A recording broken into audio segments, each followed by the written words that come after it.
ففكرت انه نستغل هاي الفترة انه نعيد بيها مراجعة حساباتنا، سواء احنا كأشخاص او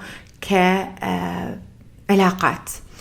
اغلب الاسئلة تجيني هي انه ليش عندنا صعوبة بالعلاقات، ليش العلاقات صايرة صعبة، هواية ناس تفشل علاقاتهم. فاليوم حبيت اتكلم عن الأسباب، قسم من الأسباب. طبعا الموضوع به هواية تشعبات وموضوع عميق، وهواية أكو أسباب لهذا الموضوع قصدي. فرح نتكلم شوية اليوم عن الأشياء اللي أشوفها اللي هي مو ترجع المشكلة شخص، أكو أسباب بالمجتمع ككل تسبب هاي الصعوبة بالعلاقات. العصر اللي احنا ندمر به طبعا ما يساعد وما يساعد. أنا برأيي إنه العلاقات كانت قبل أكثرها تستمر، مع إنه هي مو سعيدة، بس هسه صار كلنا عندنا خيار إنه نستمر أو ما نستمر بالعلاقة، وهذا طبعا فد شي كلش زين وفد تحسن زين بالوضع. خلينا نقول السبب الأول هو إنه كلنا عندنا competition عالي بسبب للاتنشن مالت شريك حياتنا. بسبب التليفون عندنا منافسة شديدة ويا التليفون شريك حياتنا. التليفون يعرف كل اللي نريده، اكو algorithm ويعرف، يعني تطلع لنا البوستات اللي نحبها، تطلع لنا الاغاني اللي نحبها، اصدقائنا كلهم موجودين على التليفون فنقدر نكلمهم اي وقت. واتساب، يعني هواية اكو شكوى من هذا الموضوع، اكو منافسة. صرنا احنا بالنسبة للتليفون، بالنسبة لشريك حياتنا، احنا جدا مملين، لانه التليفون ده يقدم كلش هواية اشياء وبرامج احنا ما نقدر نقدمها. فهذا فشي لازم نحطه ببالنا وبس، يعني نسولف الموضوع، نقول اوكي التليفون مشكلة كبيرة بهاي العلاقة، ايش راح نسوي؟ المشكلة الثانية هي همنا بسبب التكنولوجي والتليفون، واتصور هو هذا كل الفيديو راح يصير على شلون التكنولوجي والتليفون ده تأثر على العلاقات.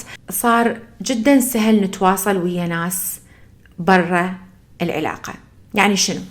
يعني خطيب سابق، خطيبة سابقة، صار جدا سهل يلقونا ويدزونا مسج ويتواصلون ويانا. صار جدا صعب انه نحافظ على العلاقة والوفاء اللي بالعلاقة. كان قبل اكو حدود اكثر من اثنين يتاركون يمكن سنين او عمرهم كلهم بعد ما يتشافون، بس هسه صار بالفريند سجشن كل ساعة يطلع فلان او فلانة، فصار صعب انه نحافظ على العلاقة نفسها. ايضا بسبب المسلسلات والسوشيال ميديا صار عندنا نظرة غير واقعية للعلاقات. دائما نقارن نفسنا بالصور الموجودة على السوشيال ميديا، والناس دائما تحط صورهم فرحانين طالعين متحاضنين، بس هاي مو حقيقة، مو الحقيقة، هاي مو شلون هم عايشين حياتهم كل يوم.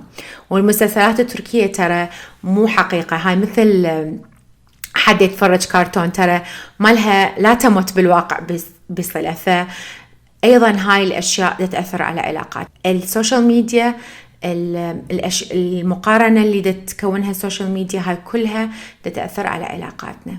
النقطة الأخرى اللي أريد أضيفها، اللي يمكن ما لها علاقة بالسوشيال ميديا، بس نقطة جدا مهمة ولازم نبدي من عندها، فلهذا حبيت أضيفها بهذا الفيديو، هو البدايات الغلط.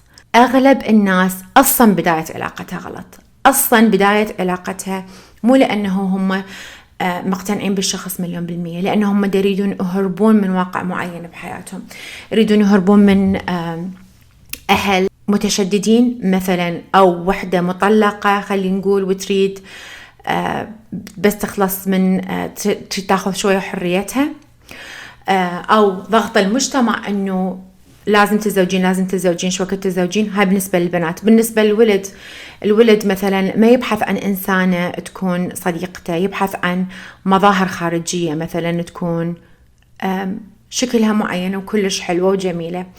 بالنهاية عين الإنسان تتعود على الجمال، فما يكون فشي مهم بحياته شكلها، يتعلم على شكلها أو تكبر أو يصير عندها أولاد ويتغير شكلها ويتغير جسمها ويتغير كل شيء، فيصير نسبة الساتسفاكشن أتقل بالزواج. فهاي كلها لازم نحطها ببالنا. بدايات لازم تكون صح، لازم نكون احنا ناس مستقرين بكل شيء بحياتنا مرتبي قبل ما ندعو شريك الحياة انه يدخل بحياتنا. ما يصير نجي من مكان عاوز، لازم نجي من مكان انه نريد نكمل، نريد نشارك بحياتنا الحلوة، نشاركها ويا انسان، مو نريد نتخلص من واقع احنا نريد نهرب من عنده.